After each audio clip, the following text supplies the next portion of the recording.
Gracias. Para mí es un honor estar aquí, pero a la vez es un reto, porque nunca he hablado a una audiencia de ingenieros y de técnicos en este sector. Y es un poco difícil, porque no sé si el lenguaje que empleamos es el mismo en todos los momentos.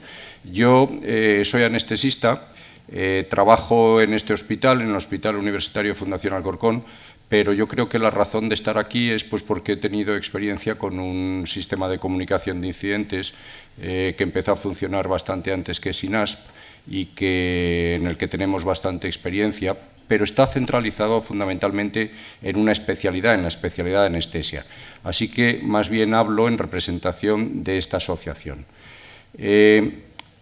Lo primero hay que decir quién es esta asociación y qué conflicto de interés tiene. Los médicos, por lo general, estamos acostumbrados a decir quién nos financia, para que todos ustedes sepan si yo hablo con algún interés o no. Y a nosotros nos ha financiado, y digo nos ha financiado, bueno, si fuera gallego diría nos financió desde el principio, porque eso pasó hace ya tiempo, ¿no? El Ministerio de Sanidad, y también hemos recibido fondos a través de la Dirección de Atención al Paciente de la Comunidad de Madrid. Y también tenemos financiación de Drager Medical Hispania, que nos está apoyando en esta iniciativa. De lo que voy a hablar primero es decirles qué es SENSAR, porque si hablo en nombre de SENSAR sería lógico decirles qué es esto. Lo segundo es hablarles un poco de la comunicación y análisis de incidentes, insistiendo en lo que ha dicho Mercedes, con la que comparto prácticamente todo lo que ha dicho. Hablar muy expresamente de los incidentes de equipamiento, nosotros cómo los vivimos en el día a día, porque ustedes, lo que yo he oído hasta ahora ha sido muy interesante, he aprendido muchas cosas, pero todo me ha parecido a un nivel muy macro, de empresa, de provisión de servicios, de relación con la administración, y otra cosa es lo que vives todos los días metido en un quirófano o en una sala de cuidados intensivos. Pongo algunos ejemplos y después hago un breve resumen. Bueno, SENSAR es una asociación completamente independiente, sin ánimo de lucro, y se constituyó en enero de 2009, está registrada, y la constituimos pues un grupo de anestesistas de diferentes hospitales españoles que teníamos esta inquietud. Y los fines con los que se creó era promover la seguridad asistencial de los pacientes en nuestro ámbito, en el de la anestesia y reanimación, conocer qué es lo que les afecta en cuanto a su seguridad en el día a día y fomentar en líneas generales la cultura de seguridad del paciente, que en ese momento ya se hablaba mucho, pero todavía no había llegado quizá al terreno, no había llegado todavía a los hospitales. SENSAR tiene un aspecto muy formativo, muy docente, muy de comunicación. Tenemos un espacio que se llama Escuela SENSAR, que es muy activo, en el que hay diferentes foros, en el que los anestesistas se comunican y que tienen diferentes actividades, por ejemplo, pues cursos de seguridad. El último lo acabamos de realizar, digo lo acabamos, pero no, estoy diciéndolo mal porque ven aquí que va a finalizar el 30 de noviembre porque es un curso que es mixto, es un curso variado, tiene parte presencial en Madrid, tiene parte presencial en el Hospital Virtual de Valdecilla con simulación y tiene una parte muy importante online y que están siguiendo numerosos alumnos la verdad es que con una enorme participación. Y este curso, por ejemplo, pues también debo decir que nos ha ayudado en su patrocinio máximo.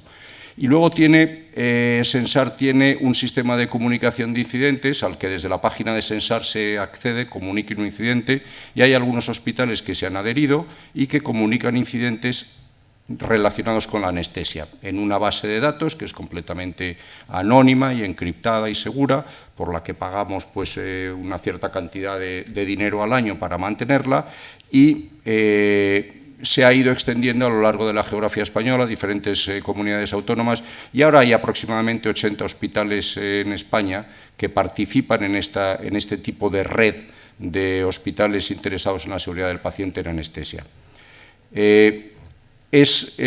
A diferencia de SINASP, esta es una red interconectada de hospitales. Hay un SENSAR local, cada hospital, no veo la flecha. Sí. Bueno, cada hospital tiene su propio núcleo de seguridad, como ha dicho Mercedes, su propio núcleo de anestesistas que comparten sus inquietudes. analizan sus incidentes y los resuelven, porque realmente yo es muy difícil que sepa qué es lo que está sucediendo en Orense y me ponga desde Madrid a resolver lo que pasa en Orense. Esto les ha pasado a otros sistemas, por ejemplo, en el Reino Unido ha ocurrido y ha sido un fracaso. Ellos, al final, su sistema nacionalizado lo han llegado a convertir también en un sistema de especialidad mucho más concreto. De tal forma que todos los incidentes, tanto los de Orense como los de Torrelavega, como los de Jaén, son compartidos a nivel nacional de forma que podemos agregar datos, ver los patrones de errores y de incidentes que se comunican e intentar tomar medidas que sean efectivas a nivel nacional y que no solamente aprendamos de lo nuestro, sino que aprendamos por compartir los errores entre todos. ¿Qué hacemos con los incidentes? Pues lo que ha dicho Mercedes, ¿no?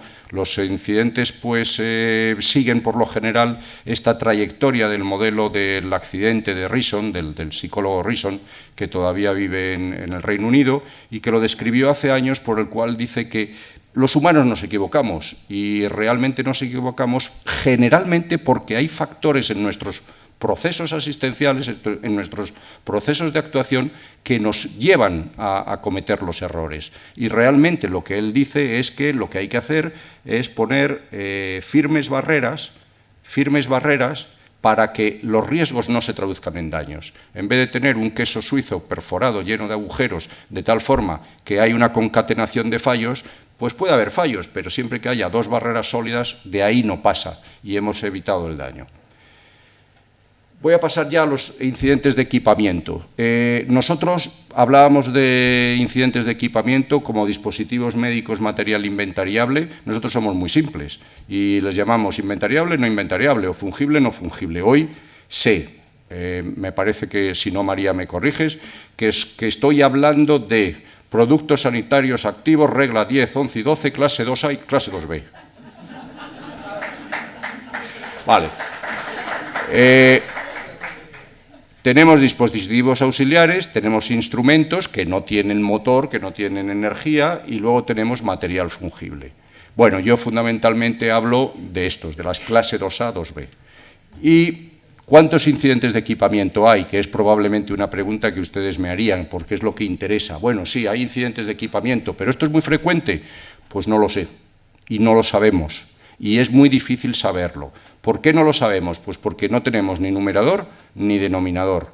Yo realmente no sé cuántos incidentes de equipamiento hay con las lámparas de quirófano, o con las máquinas de anestesia, o con los bisturís eléctricos, o con los pulsioxímetros, o con los cientos y cientos de materiales que se emplean. Y tampoco sé realmente cuál es el denominador, cuántas cirugías se hacen. Si nos ponemos a hablar de un hospital entero y de qué es lo que pasa, realmente no tenemos ni idea de qué es lo que está ocurriendo. ¿Qué fuentes de información tenemos? Las reclamaciones. Una. Es posible. En España, que yo sepa, solamente el Colegio de Médicos de Barcelona tiene algo parecido como un registro de reclamaciones que te puede dar una idea.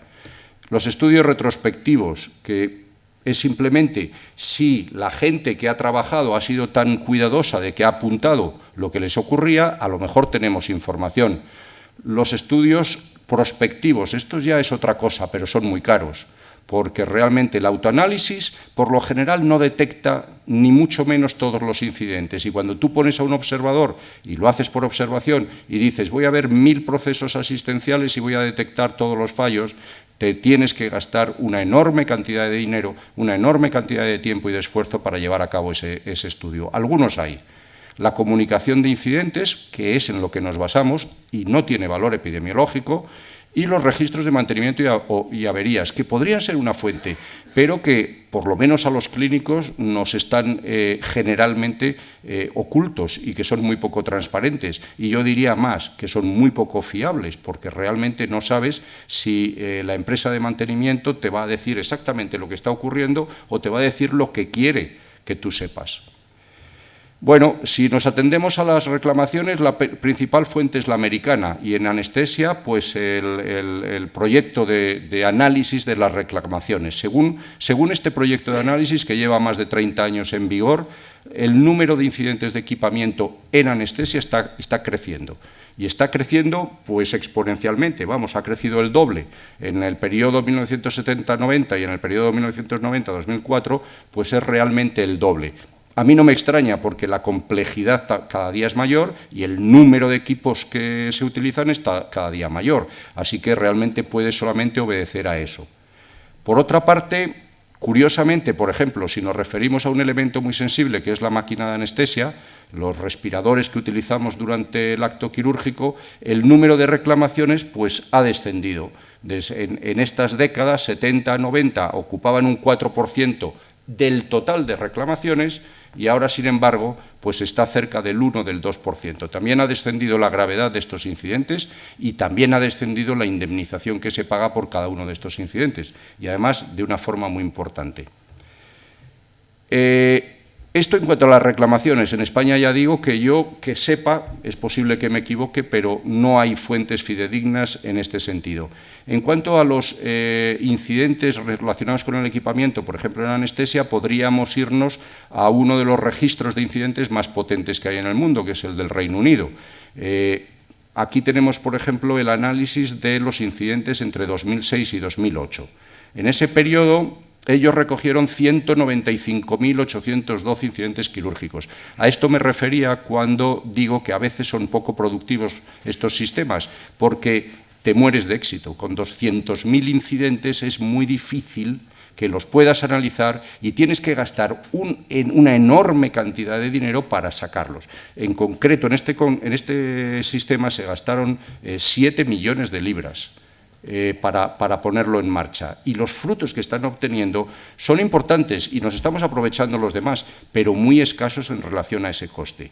Bien, al final solamente había 16.000 incidentes de equipamiento y solamente un 6,4% de ellos eran de equipamiento anestésico. Bueno, nos dan una idea más o menos. Nosotros también lo hemos hecho y lo hemos hecho en este trabajo que está publicado en el 2012, pues lo ha hecho el grupo del Hospital de Valme, es decir, ese núcleo de seguridad de algún hospital de Sensar, en este caso el Hospital de Valme de Sevilla, estudió los incidentes con el equipamiento en anestesia. Entre marzo de 2009, que es cuando empezó, y noviembre de 2011, se habían comunicado cerca de 3.000 incidentes y de ellos el 11,6 eran de equipamiento anestésico no fungible. Ya están separados otros 400 o 500 incidentes con material fungible y algunos otros que no son equipamiento anestésico, pero que son de equipamiento también. ¿Qué tipo de incidentes tenemos y qué tipo de cosas estamos viendo en nuestros hospitales, o por lo menos en los hospitales que están trabajando con nosotros? Pues fundamentalmente errores o problemas con la máquina de anestesia, el 33%, ven aquí, con la monitorización el 21%, con material quirúrgico, mesa quirúrgica 19%, material de vía aérea 17%, bombas e infusión 6%, marcapasos, ecógrafos, etcétera, 4%. Esto es más o menos lo mismo que ven los demás en otros países, en el Reino Unido, por ejemplo. Y en cuanto a los tipos de incidente, fundamentalmente hay tres grandes causas. En España, en nuestro sistema, la del fallo del equipamiento es un poco más alta que en otros sistemas. Nuestros colegas dicen que sus equipos fallaron en un 39% de las veces, mientras que ellos cuando lo analizan, cuando lo analizan dicen que un 28% de los incidentes son por un uso inadecuado o no disponibilidad, que es otra causa clara, 19%, incluso se atreven a decir que el diseño del material es completamente inapropiado, un 2%, y hay otros que es un 12%. Esto decía antes que el fallo es un poco más alto, porque por lo general, vean aquí que esto es una revisión sistemática de estudios sobre problemas de la tecnología en los quirófanos. y es a tercios. Un tercio de los problemas suelen ser porque no hay el aparato que se necesita, un tercio de los problemas porque no se configuran bien o se utilizan mal, y un tercio de los incidentes porque el funcionamiento del aparato no es el adecuado, porque en ese momento no funciona bien. En cuanto al uso inadecuado, a mí me interesaba destacar esto. El usuario daña el equipo en 5 casos. Bueno, no tiene mucha importancia, pero lo configura inadecuadamente en 48 casos. Ellos, o bien el comunicador o bien el grupo de análisis, dicen que le falta experiencia o que no tiene entrenamiento para utilizar ese aparato o que no tiene suficiente formación en 77 casos. Y también, muy importante, en 51 no utiliza ningún proceso de chequeo previo, no verifica el aparato. Y esto es resaltable. Y por otra parte, en esos 12 hay también 41 casos en que se dice que el mantenimiento es inadecuado. Así que esto que decía Carlos antes, de cuál es la importancia que tiene el mantenimiento, empieza a ser realmente importante, porque no es que los aparatos tengan obsolescencia, es que se murieron hace mucho, los hemos resucitado y están otra vez trabajando. Lo de la cinta aislante, a mí me recordaba, es la cultura del esparadrapo. Los anestesistas lo hemos remediado todo siempre con esparadrapo. Y tú en los años 80 trabajabas en un quirófano y todos tus aparatos estaban llenos de esparadrapo por todas partes. Y bueno, eso se abandonó, pero desgraciadamente quizá volvamos otra vez a necesitar buen esparadrapo. Bueno, tenemos fallos en la temperatura, iluminación, diseño arquitectónico inadecuado, y otros fallos. No vamos a entrar en ellos. ¿Y qué hacemos con estos incidentes? Porque yo les he dicho más o menos lo que estamos viendo. Bueno, lo que hacemos es intentar estudiar qué es lo que pasa. ¿Cómo lo estudiamos? Pues, por ejemplo, ¿cuál es el riesgo de que nosotros administremos una mezcla de gases con poco oxígeno a un paciente? Pues bueno, eso pasa pues porque las conexiones de los gases, las mangueras, estén bien diseñadas y sean identificadas y cada una conecte bien, porque los manómetros de nuestro aparato, el ratón no corre bien, los manómetros estén bien, tengamos incluso una alternativa con una bala de oxígeno, con otra fuente de oxígeno, tengamos un resucitador manual, tengamos lo que llamamos un ambú, tengamos una lista de chequeo y al final tengamos un anestesista que no está cansado, que está en buenas condiciones físicas, que no tiene demasiado estrés, que no lleva 12 horas trabajando, etcétera. Todas estas barreras son importantes, porque al final, si no, cualquiera de ellas puede parar el problema. Si todas ellas se concatenan, al final suministramos la mezcla hipóxica. Por ejemplo, teníamos una mujer de 33 años y pone ahí ASA PS1, es decir, que el riesgo es mínimo. Es una mujer sana que tiene una urgencia obstétrica, probablemente es una cesárea, y saben que en una cesárea los minutos son oro, porque los minutos de tardanza son retraso en el niño, sufrimiento fetal y un niño tonto. Así que hay que dormirla, ni siquiera hay tiempo para hacerle una anestesia espinal. Le vas a hacer una anestesia general, la tienes que preoxigenar antes de ponerle un barbitúrico, pero la máquina no proporciona oxígeno, no hay oxígeno. Y todas las mangueras se dan cuenta, todas están mal conectadas. Y dices, ¿qué demonios ha pasado aquí? Bueno, pues pasa simplemente que en este paritorio no había más que 2 tomas de oxígeno. Y las 2 tomas de oxígeno estaban puestas a 180 centímetros, a 1,80 m. Para mí está bien, pero aquel día las enfermeras y las auxiliares no tenían talla noruega, sino que eran más bien de raza hispana de la antigua, ¿no? Así que meter las mangueras a presión y con fuerza, pues no es tan fácil. Y las pobres lo hicieron, pero las dejaron todas mal conectadas. Y la máquina, pues no funcionaba con oxígeno. Esto se arregla muy fácilmente. Compras unas mangueras, le pides a tu proveedor que te haga unas mangueras, te las pone como si fueran unos ladrones y hemos terminado. Estos alargadores, pues tienen, me parece que 60 centímetros y ahora ya todas nuestras enfermeras, por bajas que sean, lo conectan bien, no hay ningún problema. Pero aquí no se ha terminado. El problema no es este, el problema es que ha fallado todo. Ha fallado el diseño arquitectónico, ha fallado la cultura de seguridad, ha fallado porque no había protocolos de chequeo, ha fallado que teníamos prisa, que por lo general son factores que ocurren en todas estas situaciones. Había 2 tomas de gases, pero la altura estaba mal. No se evaluó el riesgo previamente, no hay procedimientos de comprobación y el anestesista y la enfermera llegan allí y se creen que todo va a funcionar. Esto es lo que nosotros intentamos poner remedio, no compramos las mangueras. Las mangueras es una cosa, lo importante es que ese equipo sepa que esto puede ocurrir y en eso intentamos poner remedio. Otro, en este caso también debe ser es una mujer porque se le quita el útero, esto es lo que se llama una histerectomía y el posoperatorio no tiene ningún problema, está en reanimación y luego la llevan a planta. Y de planta llaman al anestesista de guardia porque la paciente está estuporosa, no responde bien, tiene insuficiencia respiratoria 7 horas después de que la has dado de alta, todo iba bien. La paciente estaba con una infusión de morfina, pues para el dolor, que es lógico que lo tratemos, a través de una bomba volumétrica. Esto es lo que dicen.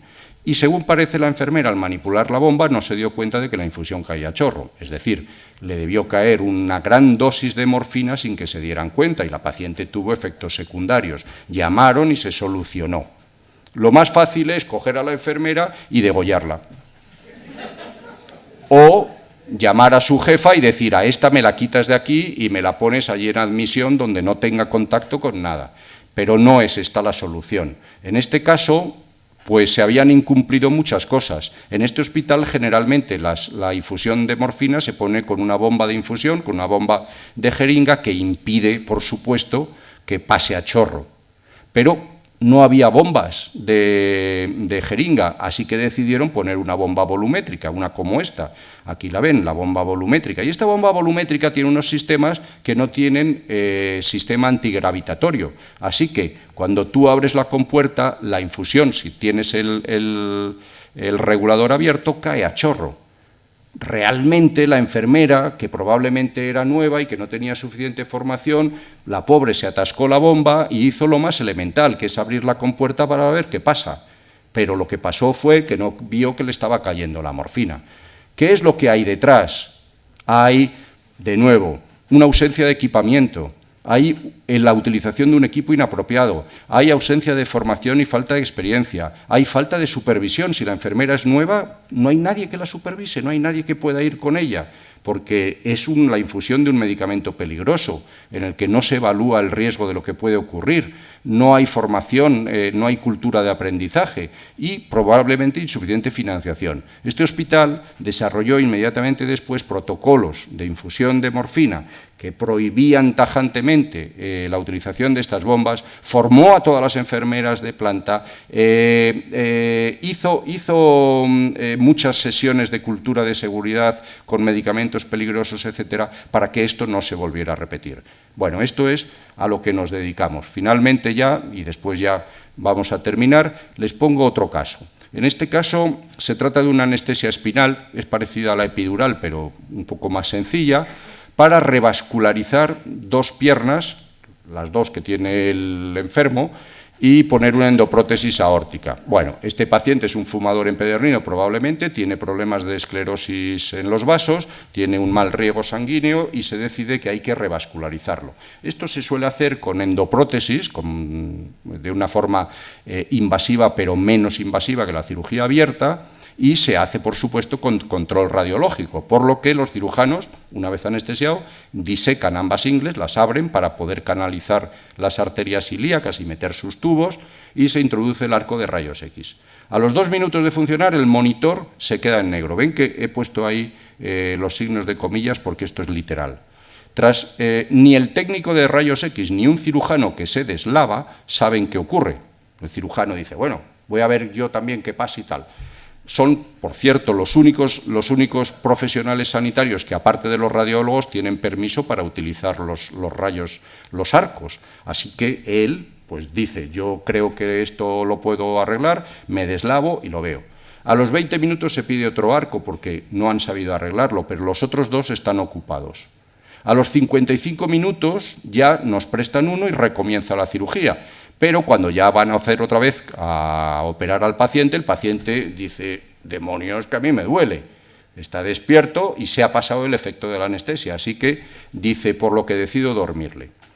El equipo era el equipo de trauma, la visión es mala, pero acaban la cirugía, aunque con quejas y cabreados. Con todo el retraso se suspendió la cirugía siguiente por falta de tiempo. Allí había un parte, a lo mejor de 3 enfermos, se hizo el primero, el segundo y el tercero a los corrales, con lo que eso significa de sufrimiento para el paciente y para todos los familiares que han ido a verle, que han pedido permiso en sus trabajos, etc. Es un verdadero problema de ansiedad para el paciente y un problema social. El paciente hubo de ser encima reintervenido por mala revascularización del miembro inferior izquierdo al día siguiente. La circulante, la enfermera que ayuda, no la que instrumenta, me dijo que la semana pasada había ocurrido lo mismo, pero los de mantenimiento lo probaron y no encontraron fallos.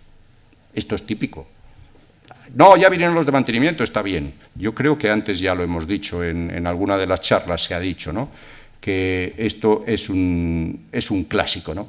¿Qué pasa aquí? Pues hay una presión asistencial exagerada que nos hace programar inadecuadamente, porque hemos dicho montones de veces, todos los hospitales repiten, tú no puedes programar 3 cirugías con el mismo instrumental a la vez si no tienes una alternativa. Si vas a utilizar rayos y necesitas una alternativa, pues tienes que programarlo de tal forma que siempre haya un equipo de rayos disponible.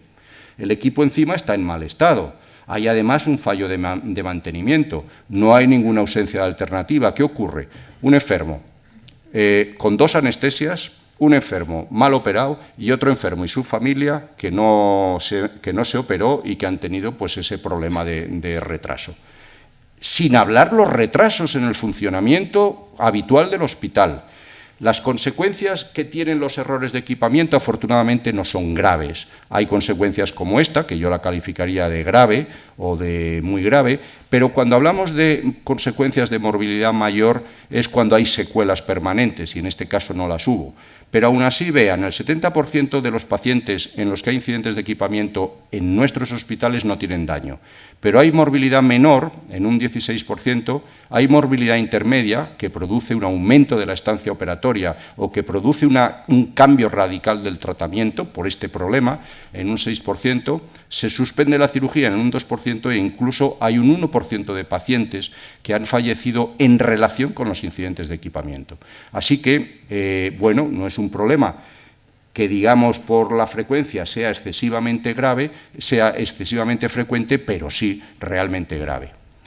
Y esto que decía antes, que sin contar los retrasos y los problemas de funcionamiento que nos ocasionan, porque en este trabajo, que está publicado en 2010, vean que este es prospectivo y se analiza qué es lo que pasa con los incidentes de equipamiento.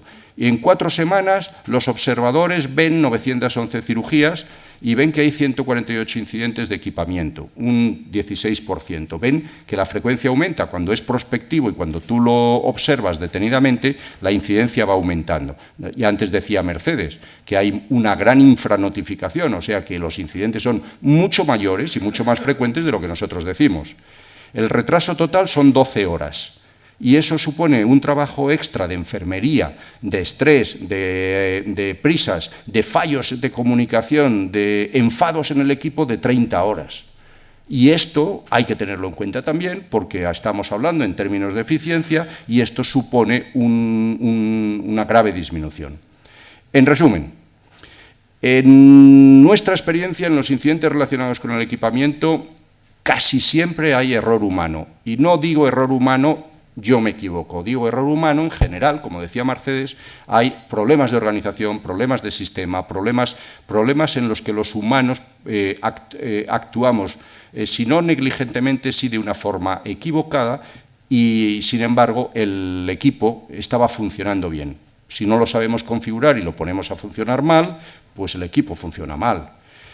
Y muy importante, porque ya que esto se va a seguir produciendo porque los humanos somos humanos y no vamos a cambiar y nos vamos a seguir equivocando, no es tan importante evitar el error, es importante, lo más importante es evitar el daño. Lo más importante es construir sistemas en donde los humanos puedan equivocarse, pero esto no se traduzca en un daño. Esto se expresa aquí, yo creo que muy gráficamente. Con el semáforo rojo tenemos el hospital vulnerable. Y arriba ven que hay errores y mueven la pelotita a un lado o al otro. En cuanto la muevan un poco, la pelota se cae y se produce daño. En el hospital normal, la pelota va para un lado o para el otro. Unas veces tiene suerte y no produce daño. En otras ocasiones, a lo mejor se acaba cayendo y produce daño.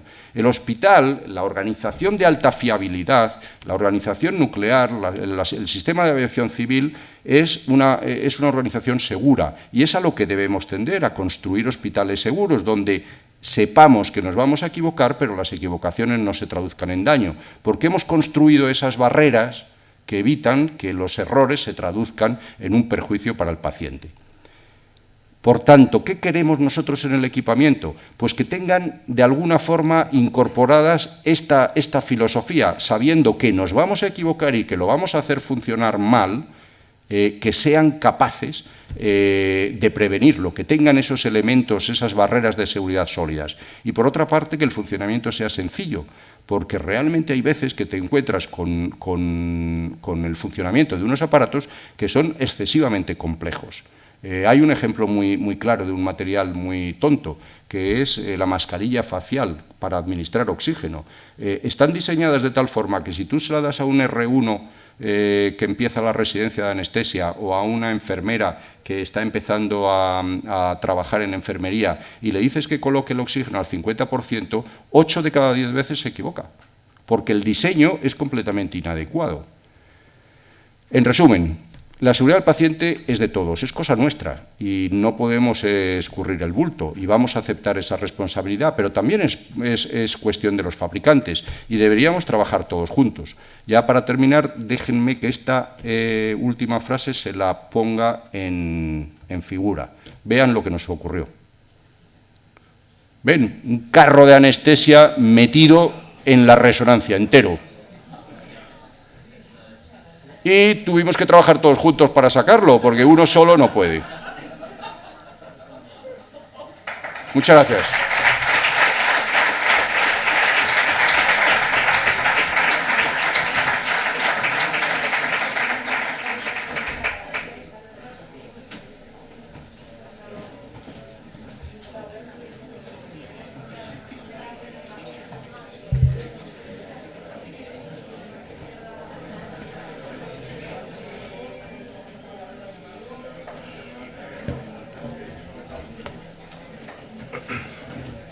Ese es.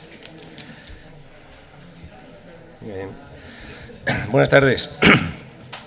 Lo primero, agradecer al Colegio de Ingenieros Industriales y al moderador por haberme invitado a esta jornada. Y bueno, pues mi presentación un poco habla sobre seguridad radiológica.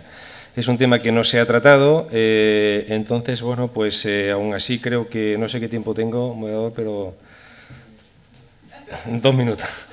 Vale, entonces vamos a ver, he estructurado la charla en estos tres bloques, ¿no? Uno es la normativa, saber dónde estamos. Otro es lo que llamamos criterios de calidad, que están muy relacionados con la seguridad radiológica. Y otro, por último, la formación. Bueno, el equipamiento al que me estoy refiriendo es equipamiento de emisor de reacciones ionizantes o detectores de uso clínico. Básicamente, equipamiento de rayos X, creo que se define dentro de la categoría 2B, equipos de emisores de reacciones ionizantes, equipos fijos y móviles, arcos quirúrgicos, equipos de energía vascular, equipos de emisión nuclear, tanto emisores como detectores, y equipos de tratamiento en radioterapia, ¿no? Todos estos son emisores de reacciones ionizantes o detectores de uso clínico que conllevan la administración de una actividad de un paciente para luego detectar lo que emite el paciente. En cuanto a la normativa, lo primero que quería aclarar, porque el título de la charla es Seguridad en pacientes y usuarios, que hay una diferencia muy clara en cuanto a normativa en seguridad radiológica entre paciente y usuarios. El paciente se beneficia claramente del acto médico, tanto en su diagnóstico o tratamiento, por lo tanto no tiene un límite de dosis, sino una regulación distinta que el trabajador, que para fin de cuentas el riesgo que recibe, la dosis que puede recibir es un riesgo laboral, ¿no? Por tanto, parte de directivas diferentes Esta es la del 84466, es la primera referente que tenemos de aplicación de una transposición a una Real Decreto en España, donde ya pues, se habla de que la importancia de la formación y la importancia de que las instalaciones que tengan equipos emisores de radiaciones ionizantes tengan una estricta vigilancia por parte de la Administración Sanitaria. Y también bueno, introduce la necesidad del especialista en radiofísica hospitalaria. Posteriormente, en la siguiente directiva del año 97, se establecen, a su transposición en el marco legislativo español, pues conlleva los 3 reales decretos de criterios de calidad, que realmente, cuando leemos el objeto de estos reales decretos, hablan de criterios de calidad para asegurar la protección radiológica del paciente, ¿vale? Es decir, el objetivo de esto es el disminuir la dosis al paciente, asegurando pues, el acto médico, ¿no? También está esta otra, que es de aplicación bueno, podemos decir, de procedimiento en las instalaciones médicas en cuanto a que deben justificarse cada acto con radiaciones ionizantes que se someta a los pacientes. Y en cuanto a trabajadores, pues bien, pues está toda la reglamentación que parte de esta directiva del 84 también, consecutiva a la anterior, y posteriormente de la del 96-29, donde establece pues, todos los requisitos que deben cumplir las instalaciones y los trabajadores para bueno, pues que estén debidamente protegidos, todo considerándolo como riesgo laboral. Habla de clasificación de zonas, clasificación de trabajadores, límites de dosis, qué hay que hacer para autorizar una instalación radiactiva, todo este tema. Bien, por último, y esto quizás también sea de interés, hay una directiva que habla de protección operacional de los trabajadores externos.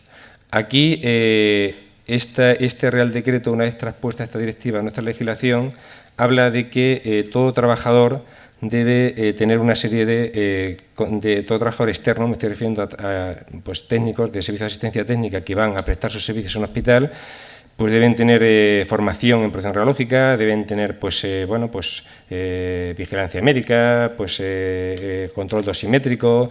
Todo este tema se establece en este Real Decreto, y también que el titular de la instalación, en este caso el director gerente, debe velar porque esto se cumpla. Bien, en cuanto a criterios de calidad, básicamente lo que voy a analizar un poco de pasada es todo el proceso desde que se decide en un hospital, tanto público o privado, la adquisición de un equipo, hasta que bueno, pues, se desenvuelve toda la vida útil de ese equipo, ¿no? Los pasos son los siguientes. Son especificaciones de compra. Todo lo voy a referir a la legislación y luego voy a hacer una interpretación de cómo se está aplicando y, en mi opinión, cómo se debería aplicar, ¿no? Esto que comentaba, que me gustó mucho, que comentó don Carlos, ¿no? que es muy fácil hacer las cosas bien, pero más fácil todavía hacerlas mal, ¿no? Pues realmente no parece difícil hacerlas bien, pero realmente no se hacen bien. La legislación es muy buena, yo considero que es muy buena, pero a la hora de aplicarlo, pues fallamos en muchas cosas, ¿no? Bien, pues todos los reales decretos, en el referente a las especificaciones de compra que tiene que hacer el comprador, pues te hablan de quién tiene que elaborarlas, qué tiene que incluir esas especificaciones técnicas, ¿de acuerdo? Esas especificaciones de compra, y está muy bien establecido, ¿de acuerdo? De hecho, resumiendo, pues incluyen que estas especificaciones deben realizarlas el especialista médico, el especialista en radiofísica hospitalaria, pero, por ejemplo, sí, aquí yo añado que debería también incluirse a otros profesionales para aquellas características del equipo que sean necesarias, ¿no? Pues personal de electromedicina o de informática, pues para temas de instalaciones auxiliares o temas de equipos informáticos, conectividad. Realmente esta parte no suele aplicarse bien. O sea, realmente no cuentan con los profesionales, no se cuenta de forma, por lo menos, pues rutinaria, ¿no? Con los profesionales sanitarios de electromedicina y de física médica a la hora de la elaboración de estas especificaciones de compra, ¿no? Luego también pone que deben incluirse las pruebas de aceptación. Estos son uno de los problemas que tenemos, que cuando llega el equipo, pues nadie sabe qué hay que hacer con ese equipo, qué pruebas de aceptación hay que hacer, a quién hay que entregar esas pruebas de aceptación, en presencia de qué representante del comprador hay que presentarlas. De todo eso hablaré un poco, ¿no? Todo lo que pongo en amarillo, o así en diferente color al blanco, pues es un poco una aportación mía, ¿no? No es, en cambio, lo que está en blanco es claramente tomado de la legislación, ¿no? Yo creo que también en esas especificaciones debería incluirse pues, las condiciones de garantía periodo y cobertura, y también posgarantía, contrato de mantenimiento. Debería incluirse las necesidades formativas, formación continuada, tanto de los usuarios, técnicos médicos, como del personal de electromedicina. Y debería incluir también, sería muy interesante, cuándo se considera entregado el equipo y comienzo de la garantía. Ocurre que muchas veces, pues a los usuarios nos interesa decir que no se considera entregado el equipo hasta que no se entra el primer paciente. O que porque bien, el hospital estaba en obras y se han hecho las pruebas de aceptación, pero que como todavía no hay pacientes, no se considera entregado el equipo. Luego está el acta de recepción, las pruebas de aceptación, en muchos conceptos, ¿no? Entonces yo creo que se debería definir. Para mí, los conceptos de acta de recepción, para mí creo que deberían eliminarse. Unas pruebas de aceptación bien hechas es lo que debería tener validez a la hora de la entrega del equipo. Referente a las pruebas de aceptación, pues más o menos los 3 reales decretos, hablando de radiodiagnóstico, medicina nuclear y oncología radioterápica, más o menos son similares. Resumiendo, pues dicen que las pruebas de aceptación deben incluir las especificaciones de compra, lo habla en el del radiodiagnóstico y en el de radioterapia, la oferta del suministrador, eso lo dice el de medicina nuclear, y después la adecuación a documentos de normalización aplicables. Habla de documentos de normalización nacionales o internacionales aplicables, o de reconocida solvencia o tal, ¿no? Dependiendo del Real Decreto. Un poco el análisis de este texto legislativo, ¿no? y cómo se puede aplicar o interpretar. El primer punto sería cómo y quién determina el conjunto de pruebas a realizar durante la aceptación. Esto, que es lo que dice la legislación, deberían estar detalladas en las especificaciones de compra. No es normal que estén detalladas, porque normalmente los profesionales que podríamos desarrollarlas no estamos implicados en muchas de las especificaciones de compra. Entonces, ¿qué se hace? Pues en caso contrario, como no se suelen detallar, pues hay unas pruebas estándar, que normalmente los suministradores pues vienen con su pliego de pruebas de aceptación, ¿de acuerdo? Y en ello, pues, hay un grupo de trabajo sobre pruebas de aceptación que promociona la FENIN, y están también las sociedades científicas de protección radiológica, física médica y radiología, que habla sobre este tema, ¿no? ¿Qué pruebas estándar en caso de que lo anterior no funcione? ¿Qué deberían incluir las pruebas de aceptación? Bueno, pues esto todo lo pongo en amarillo porque, ya lo dice antes, que debería incluir lo que esté expresado en las especificaciones de compra y demás, ¿no? Pero debe contemplar como mínimo parámetros técnicos y físicos, pero también, que muchas veces lo olvidamos, las funcionalidades clínicas ofertadas, la verificación de equipos e instalaciones auxiliares, la conectividad DICOM con PACS, con otros equipos y demás, porque también todo esto se adquiere y tú quieres la funcionalidad de tu equipo, no solamente los parámetros técnicos.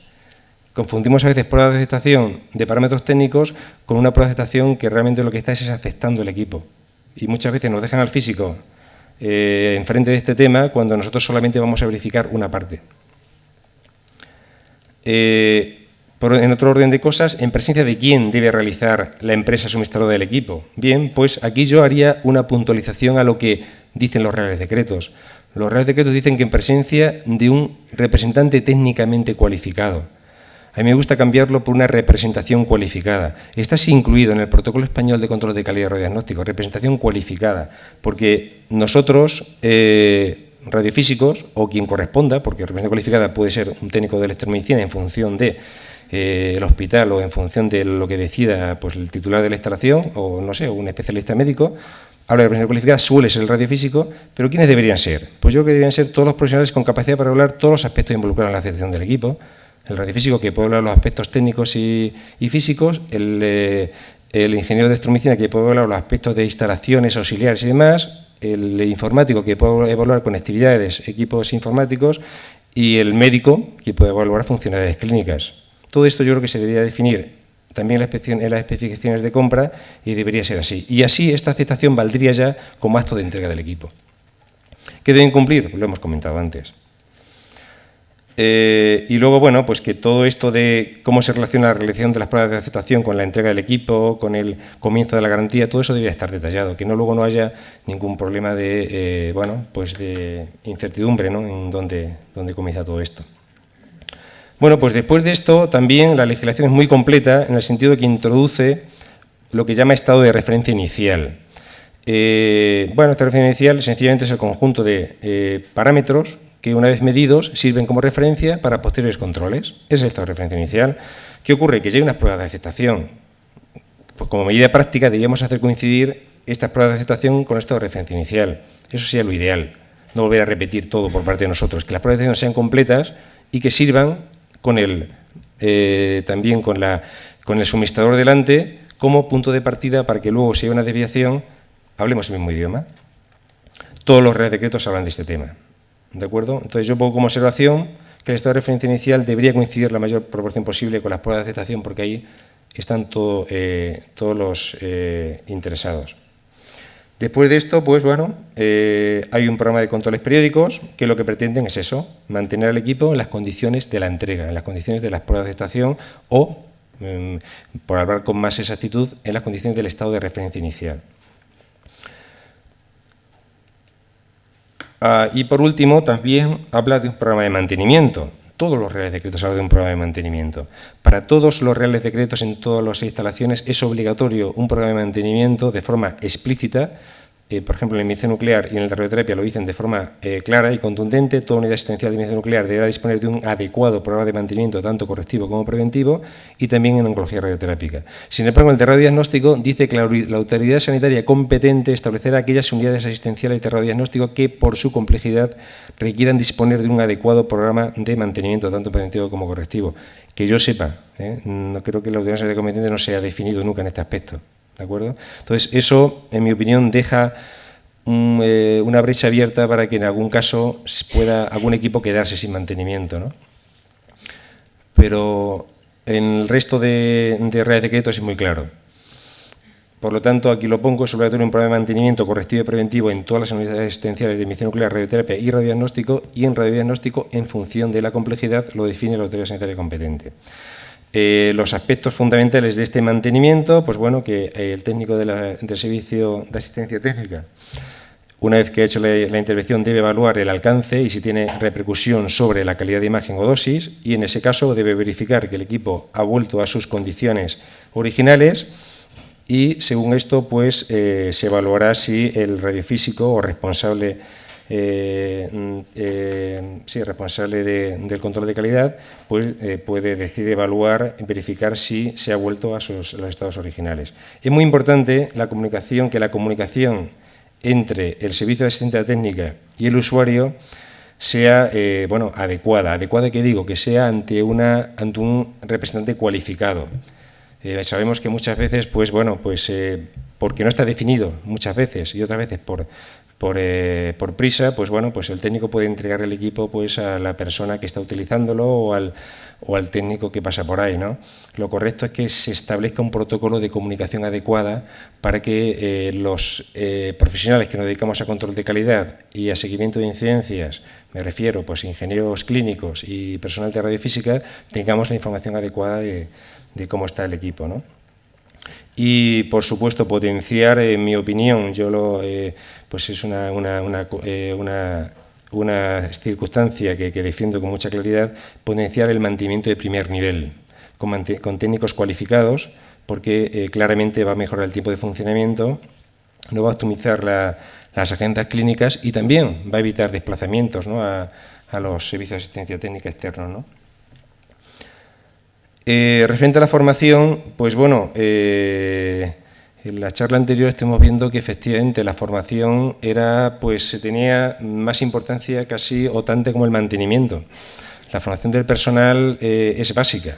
En cambio, lo cierto es que si bien está recogida en la legislación que es obligatoria una formación, lo dice de forma muy genérica. Habla de formación adecuada a su responsabilidad, a su nivel de responsabilidad, que deben establecerse programas de formación, ¿de acuerdo? Cuando se instala un equipo nuevo o se implanta una nueva técnica, debe implicarse también a los suministradores de los equipos.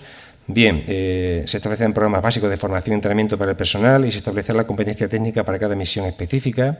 Aquí un poco lo pone un poco ya más, entra un poco más en harina, ¿no?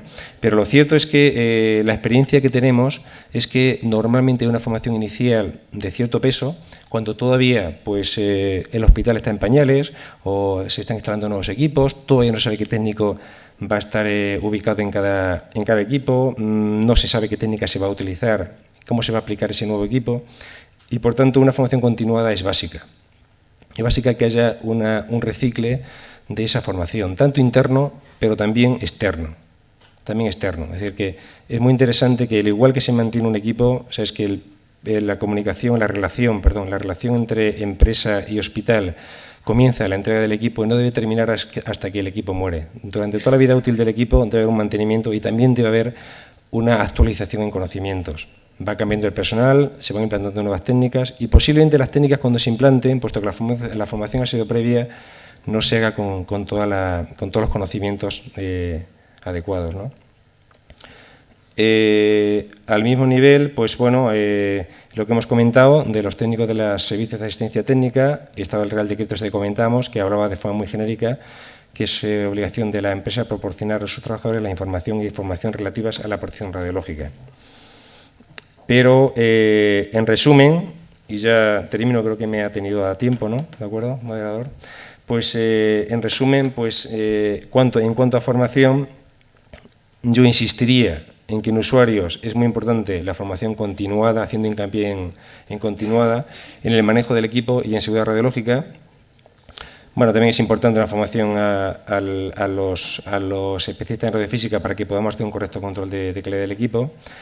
Los técnicos de los servicios de asistencia técnica, por supuesto, una formación especializada en función de la tecnología del equipamiento y las actuaciones a realizar, pero también, muy importante, lo que hemos comentado antes, que hubiese personal. Yo no entro en quién y de qué forma, si son internos, externos, si son de una empresa generalista, si son contratados del hospital, no lo sé, pero lo cierto es que cuando hay un mantenimiento de primer nivel, la optimización del proceso es clara, es clara. O sea, los tiempos de desplazamiento de un técnico externo, pues eso va en detrimento de la agenda de pacientes. Y todos sabemos que la mayoría de las incidencias, de las averías que hay, la mayoría son de primer nivel o bueno, no sé, de nivel que podría solucionar un técnico medianamente cualificado, ¿no? Y bien, pues con esto termino la presentación. Muchas gracias.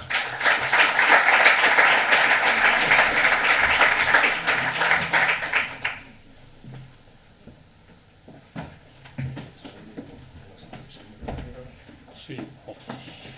Bueno, pues vamos rápidamente a continuar con un breve coloquio, una mesa redonda para las personas que quieran, los que queráis hacer alguna pregunta a cualquiera de los intervinientes, pues gustosamente nos contestarán. O sea que si nos ponemos por aquí, mejor, ¿verdad?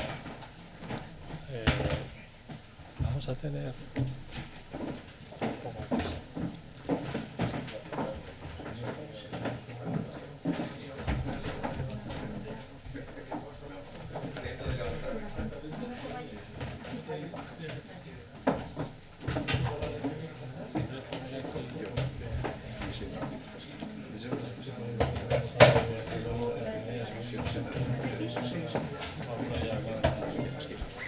Casi como quieras.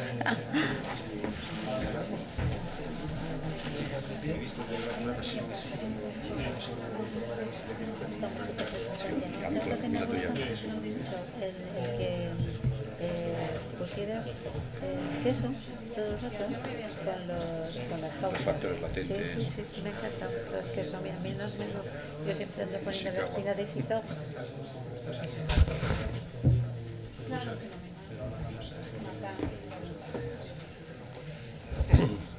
Bien, bueno, tenemos, aparte de los que estamos aquí, hay gente conectada por videoconferencia en las delegaciones del colegio que probablemente pues también nos hagan alguna pregunta vía correo. Entonces, cuando cualquier persona que quiera hacer alguna pregunta o alguna aclaración a los ponentes o a mí mismo, pues encantados de responder. Sí. Adelante, sí. Disculpa, no tenemos el micrófono. Vamos, nos oímos bien aquí.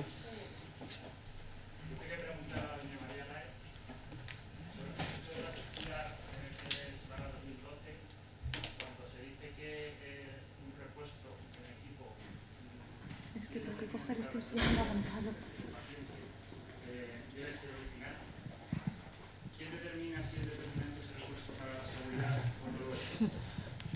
Es decir, por ejemplo, un sensor de oxígeno es determinante para la seguridad. Gracias.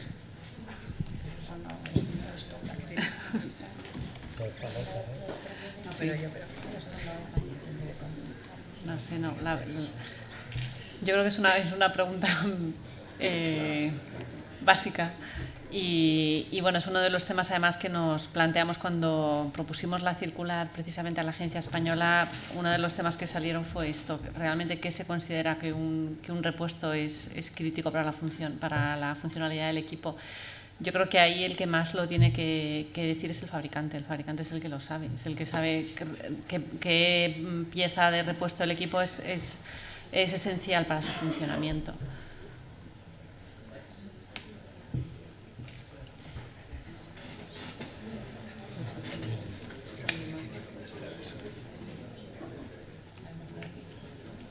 No sé si veo unos propios María que está legislado un tubo de no digo el que tiene marca C, no tiene que ser Los que tienen marca C. Sí, aquí.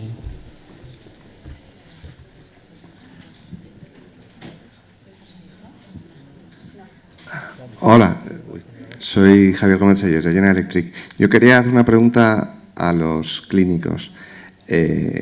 ¿Por qué los clínicos son tan renuentes a notificar los incidentes adversos a las administraciones públicas?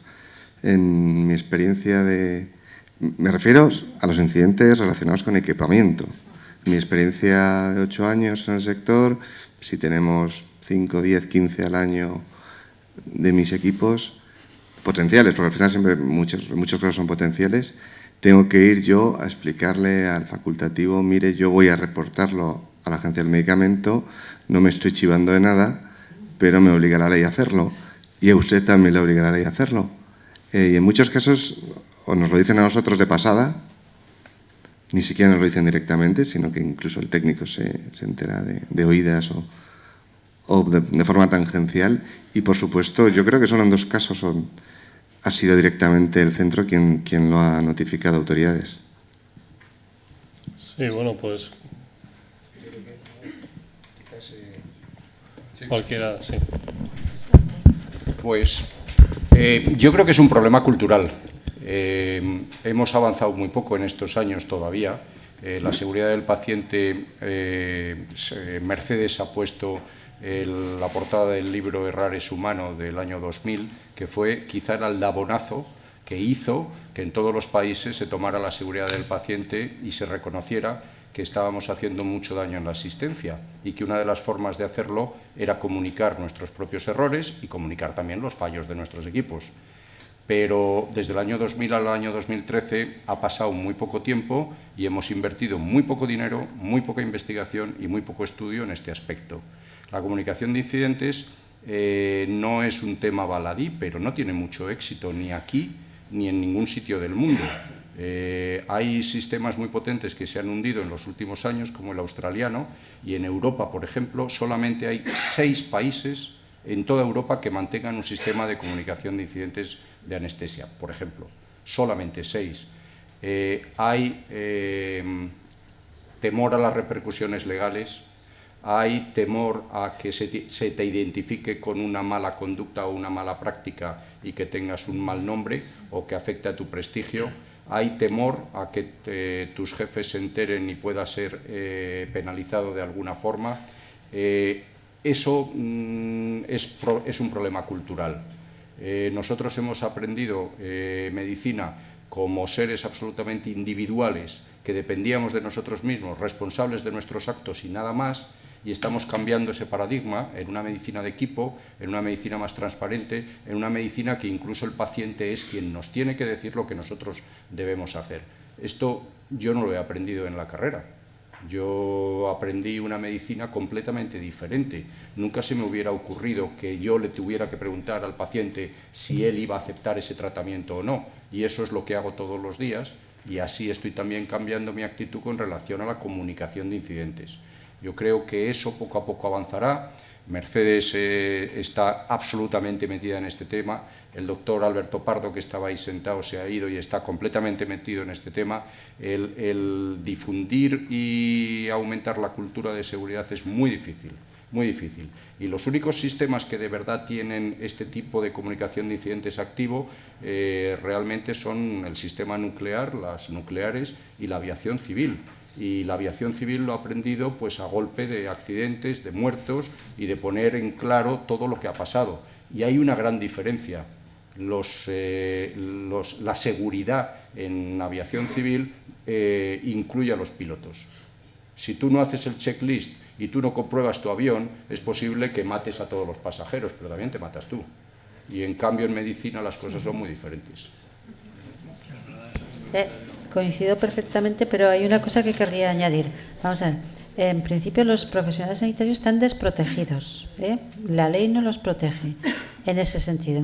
De tal manera que si alguien notifica nominalmente y las consecuencias de ese evento que se notifica son graves o incluso han producido la muerte, si ese caso es constitutivo de una demanda, el juez puede exigir que se entreguen los datos del sistema de notificación. Y no tenemos nada que proteja a los profesionales para decir que no se entregan. Estos sistemas de notificación que tienen como finalidad última el aprendizaje y el evitar que los errores se vuelvan a producir, si no se comportan como tal y cualquiera puede hacer un uso diferente del sistema, hace que los profesionales de alguna manera pues no. Y luego hay otro problema para mí, bajo mi punto de vista, igual de importante o más, y es que si el fin último es aprender de los errores y corregir todos los sistemas que fallan, si la organización, cuando hay una notificación de un fallo del sistema, porque no hay procedimiento, porque hay una falta de organización, porque habría que cambiar las formas de trabajar, porque habría que introducir, porque habría que invertir, porque habría que hacer cambios que cuestan dinero, etcétera, etcétera. Si cuando el núcleo de seguridad propone las acciones de mejoras X y la organización, la dirección, no las asume y no ayuda a ponerlas en marcha, el sistema acaba muriéndose porque no sirve para nada. La gente acaba viendo que no sirve para nada y eso es muy frustrante. Por lo tanto, para que estos sistemas se potencien y se mantengan vivos hay que hacer varias cosas, entre otras el asegurar que van a ser anónimos y que no van a poder ser utilizados. Por ejemplo, SINAS tiene una cosa y es que las notificaciones en un determinado tiempo pequeñito desaparecen, aparte de que se notifican siempre de forma anónima, ¿eh? Y luego el funcionamiento de los núcleos de seguridad, que son los que tienen que poner en marcha las acciones, tiene que haber algún directivo para que se impliquen. Y eso es importantísimo. Muy bien. Bueno, a mí me gustaría, si alguien de vosotros tuviera alguna experiencia precisamente con este tema, que en primera persona, bien como responsable de electromedicina o de ingeniería, o como profesional sanitario, digamos, asistencial, hubiera tenido una experiencia concreta y digna que nos bajáramos un poco a la arena todos del ruedo y viéramos lo que en realidad ha pasado y dónde se quedó la cosa, si fue a paz, si se resolvió, si se aplicaron los procedimientos, en fin, una experiencia práctica sobre este tema. Yo sé que sí la hay, seguro. Y no quiero mirar, pero lo sé. Bueno. O sea que los ingenieros también son renuentes.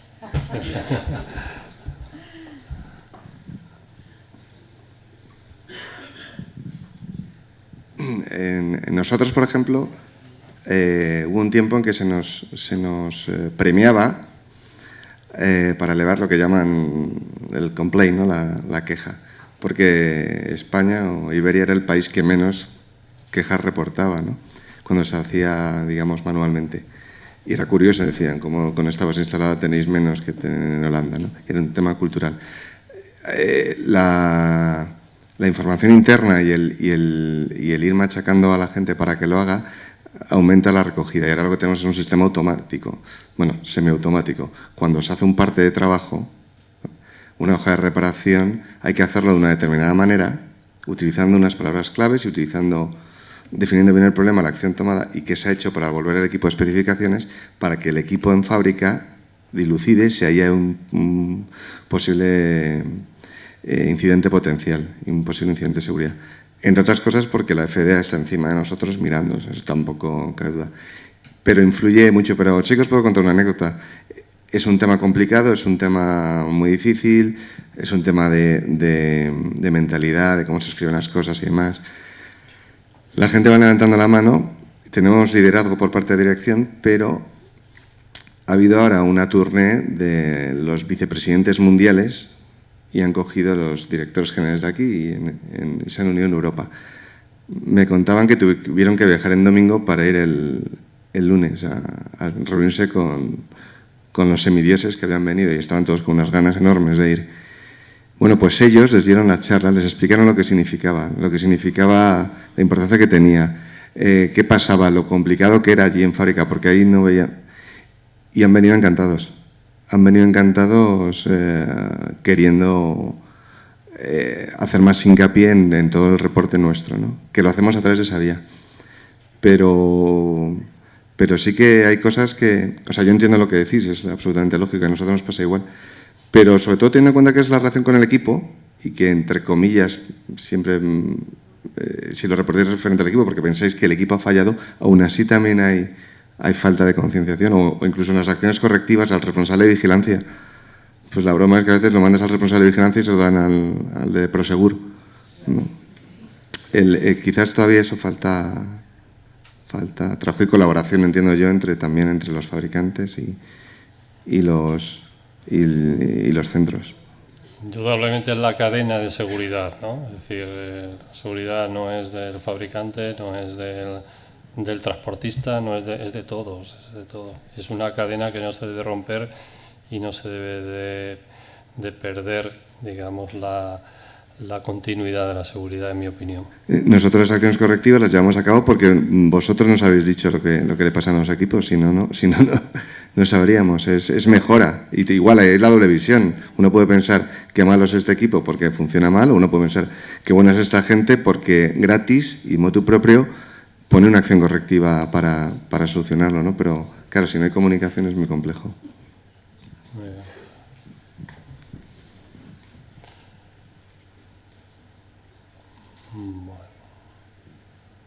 Muy bien. Sí. Vamos.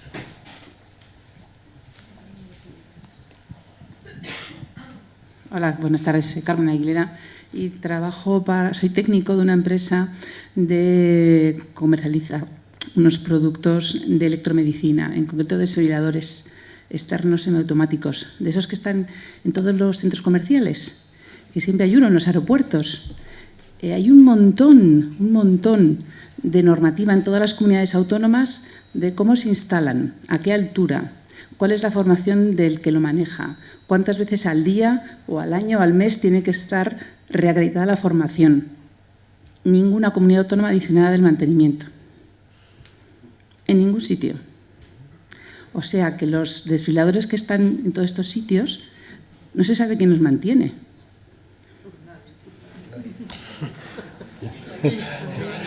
Pero, a ver, me alegra mucho que toques el tema. ¿Pero quieres preguntar algo o simplemente dar el comentario? Exponerlo, puesto que estabais preguntando situaciones. Yo iba a comentar una cosa. ¿Esto es así? Mi experiencia personal es que acabaron quitándose de donde yo estaba. Porque era peor tener un aparato que no funciona a no tenerlo. Entonces se quitó porque en realidad es un hospital y en un hospital pues hay un aparato cardíaco, siempre hay alguien por allí o la urgencia al lado o la UBI o tal. Porque el procedimiento que había para la UBI, es decir, desde que saltaba cuando tiras del cacharro y sacas del armario y sacas el cacharro y se lo colocas al paciente, ya salta una alarma que a su vez salta en la UBI un procedimiento de coronaria. Bueno, era tal el follón que había que montar para que en realidad se enterara alguien, que era más fácil que alguien le diera una voz o fuera corriendo, oye, que bajes, que aquí uno se está muriendo. Era muchísimo más complicado lo otro por vía telefónica, pero es que a su vez resulta que la cobertura, como se ha hecho un wifi en vez de cableado, no es suficiente. Bueno, que se quitaron. Pero hay un montón de ellos que no están instalados en centros sanitarios y que se les dice, oigan, mire ustedes que tiene que ser revisado, porque en ese centro alguien está confiado en que hay ahí un aparato que, llegado el caso, puede salvar una vida, de verdad. Y por mucho que se les dice, mire, es que tienen que revisar esto, hay que mantenerlo. Y luego llegan las reparaciones y aparecen esa imagen que hay allí de una batería que son 3 Duracell pegadas con una cinta aislante, ya no se ha llegado. Y dice que es que no dan los julios para hacer una desfibrilación. Muy bien, bueno, pues si hay alguna pregunta más para cerrar y acabamos. Sí. Buenas tardes, gracias. Soy Maite Riaño de Toshiba Medical. Yendo un poco más allá de lo que decía mi compañero, digamos, de General, en ese protocolo que han establecido para reportar las malas gestiones en el mantenimiento de los equipos, me gustaría saber si han recibido muchas y qué se hace como seguimiento de eso, porque el fabricante siempre siente una presión y una vigilancia tremenda, que se nos exige todo, y me gustaría saber si hay algún seguimiento a las otras partes intervinientes en esos temas. Gracias. No, a ver, yo te cuento. Honestamente hemos tenido muy pocas. Yo creo que a la propia industria le cuesta, por lo que decía yo un poco en mi exposición, el enfrentarse a tener que decir a un centro que se están haciendo las cosas mal. Aún así, cuando lo hemos recibido, tiene un proceso en el cual esto se informa a la agencia del medicamento, nosotros guardamos un archivo y le damos las facilidades a la empresa para que reporte dentro del hospital. En este momento lo que estamos haciendo es esperar que el hospital haga las medidas o tome las medidas oportunas para corregir ese mal funcionamiento, y en FENIN intentamos buscar un archivo que nos permita, a lo largo de la interlocución con la administración sanitaria, poder disponer de una causística para decir esto es lo que está pasando. Honestamente, como te dije al principio, tenemos tan pocos casos que nos falta todavía bastante para tener una masa crítica que lo permita hacer. Vamos a ver si poco a poco avanzamos en este campo. Sí, una cosa, yo creo que un poco completando la información que ha dado Carlos, es verdad que las que hemos recibido muy pocas no son significativas, pero sí que hemos tenido una respuesta de la agencia, porque al mismo tiempo que nos lo mandan a nosotros, lo mandan a la agencia, y la agencia inmediatamente se pone en contacto con nosotros y se ha interesado por el protocolo y nos ha preguntado cuántas habíamos recibido y bueno, pues la difusión que le habíamos dado a este procedimiento. Muy bien, bueno, pues muchísimas gracias a todos por vuestro interés y por aguantar. Me consta que tenéis mucho interés porque se aguanta aquí 4 horas y seguro que no tenéis a nadie pinchando para que os quedéis, sino que es de motu propio. Y bueno, por supuesto a los ponentes, que agradecerles una vez más, y a todos vosotros en nombre del colegio y de la sociedad y de la comisión sanitaria, y que esta vuestra casa, me consta, y que tendremos futuras sesiones, futuras jornadas avanzando en este tema, que la verdad es que es muy preocupante, y además a los ingenieros industriales, pues como parte activa, una pata de la mesa, nos interesa muchísimo, y os prometo que vamos a estar muy volcados en apoyar y en generar toda la información y todo el conocimiento que esté en nuestras manos. Muchas gracias a todos.